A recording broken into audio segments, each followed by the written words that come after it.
কি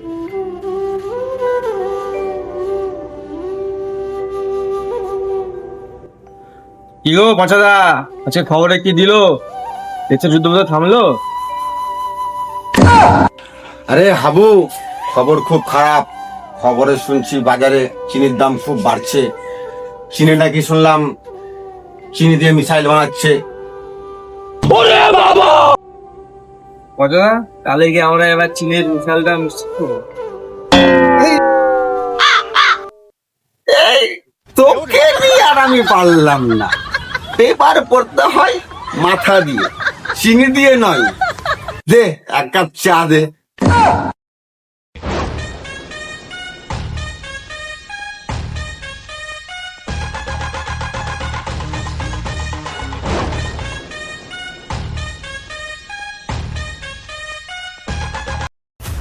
রে হাবু, গায়ে চোট লাগিয়ে ওই পাগলটা বসে গেছিল রে।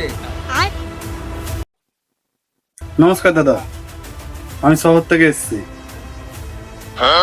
নমস্কার, বলুন বলুন। নমস্কার। হ্যাঁ বলুন স্যার, আপনি তো শহর থেকে এসেছেন, আপনার কি সেবার আয়োজন করতে পারি বলুন। পাগল নাকি?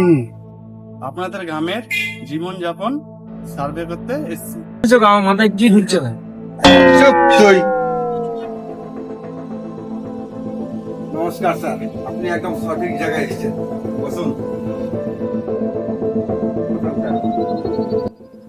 আমি হলাম বুদ্ধির খনি পচানন্দ দাস, আর এ হলো আমার অ্যাসিস্ট্যান্ট হরগোবিন্দ দাস।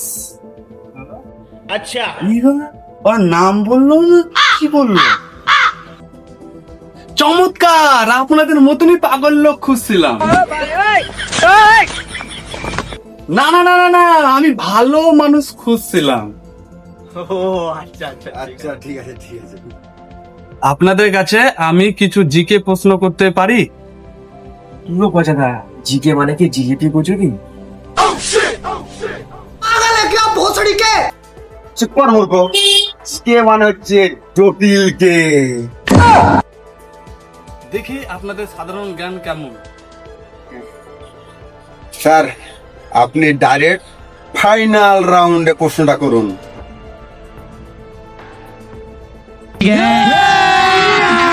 अभी मजा आएगा ना भिड़ो।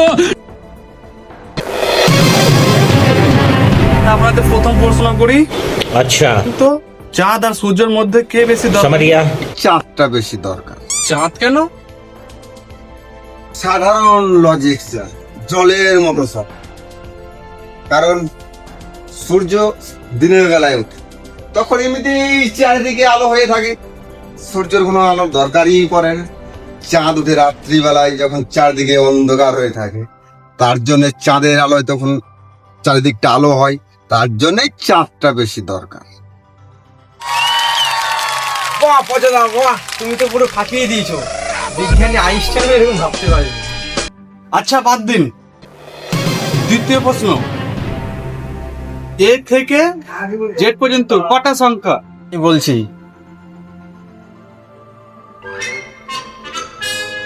অত গুণার দরকারই নাই স্যার, উত্তরটা হলো দুটো।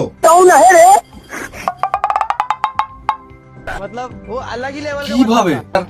আপনার কি মাথায় বুদ্ধি নাই?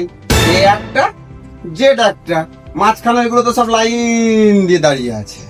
अमेरिका क्या कहता था? আপনি কি আমাকে পাগল পেয়েছেন? আচ্ছা ছাড়ুন, আপনাকে একটা সাধারণ প্রশ্ন করছি। ধরুন আপনি অসুস্থ, अच्छा ডাক্তারে একটা সিরাপ দিল, ठीक है সেই সিরাপটা খাওয়ার আগে ঝিকে নিতে বললো, সমঝ আপনি গিয়া। কি করবেন? হ্যাঁ, এটা আমি বলবো। বাচ্চাদা, এটা প্লিজ আমাকে বলতে দাও। বাচ্চাদা, এটা আমাকে বলতে দাও। হ্যাঁ হ্যাঁ হ্যাঁ, তুই বল হাবু, দেখি তোর বুদ্ধি কতটা। ঠিক আছে বাচ্চাদা, ঠিক আছে। हे भगवान तेरी হ্যাঁ, এটা খুব সোজা। প্রথমে বোতলে টেবিলে রাখবো শান্ত করে, তারপর নিজেকে 3 বার জিগবাজি খেয়ে শরীর থেকে ঝাঁকিয়ে ওষুধটা খেয়ে নেবো। আমি ওষুধ চাকাতে বলেছি, নিজেকে নয়। আরে স্যার, এটা খুবই সোজা ছিল। প্রথমে ওষুধটা পেটে যাবে, পেটার ওষুধ একটা ঝাঁকিয়ে নেবো, না ঝাঁকালে তো কাজ হবে না। ये भगवान क्या जुल्म है। আপনাদেরকে একটা শেষ প্রশ্ন বলছি, এটা যদি বলতে পারেন তো 500 টাকা পুরস্কার দেব। বলুন স্যার, তো একটা ঘরে 3টে লাইট আছে আর 3টে সুইচ আছে বাইরে। কোন সুইচে কোন লাইট জ্বলবে কিভাবে বুঝবেন? ঘরে একবারে যেতে পারবেন, আপনি বলুন তো। Easy game. স্যার 500 টাকাটা আপনি আমার পকেটে পুরুন, উত্তরটা আমি দিচ্ছি। খুব সহজ স্যার। প্রথমে আমি 1 নম্বর সুইচটা দাবাবো, দিয়ে 5 মিনিট রাখবো, তারপরে বন্ধ করব। 2 নম্বর সুইচটা দাবাবো, সোজা ঘরে ঢুকে যাবো।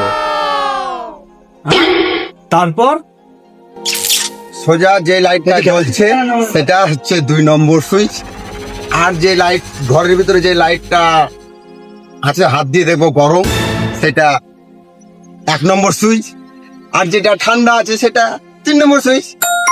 আরে ভাই, আপনি তো জিনিয়াস, এটাই তো লজিক। এলেন আপনার 500 টাকা।